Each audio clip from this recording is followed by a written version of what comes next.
ప్రభువునందు ప్రియులారా, పరిశుద్ధ గ్రంథములో కీర్తనాకారుడు ఇలాగున జ్ఞాపకం చేస్తూ ఉన్నాడు.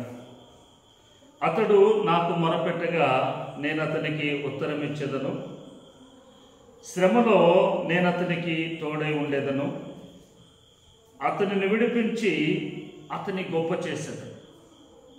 ప్రియులారా, మానవుడికి శ్రమలు అనేటువంటివి సహజం. ప్రతి సందర్భంలో శ్రమ కలుగుతూ ఉంది. కొందరికి కలగదు. శ్రమ కలిగినప్పుడు కీర్తనకారుడు అన్నాడు, అతడు నాకు మొరపెట్టగానన్నాడు. నిజంగా నేటి దినాల్లో ఏ మనుష్యుడు దేవునికి శ్రమ కలిగినప్పుడు మొరపెట్టి ఆ శ్రమలలో నుండి విడుదల పొందుతూ ఉన్నాడు? మాట మాత్రమే అనుకుంటున్నామా?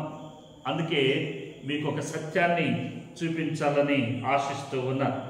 2వ దినవృత్తాంతముల గ్రంథము 33వ అధ్యాయము 12వ వచనములో ఇలాగున జ్ఞాపకం చేస్తుంది.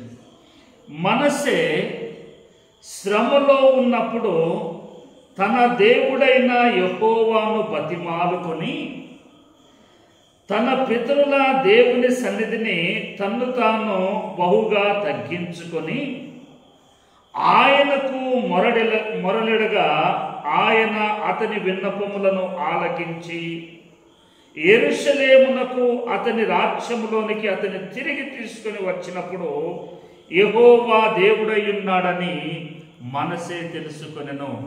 మనసేకు శ్రమ కలిగినప్పుడు ఆయన దేవునికి మొరపెట్టగా దేవుడు ఆయన మొరను ఆలకించాడట. నిజంగా నీవు మొరపెడుతున్నావా? మొరపెడితే దేవుడిని మొర వింటాడు. దేవుడి మాటలు దీవించును గాక.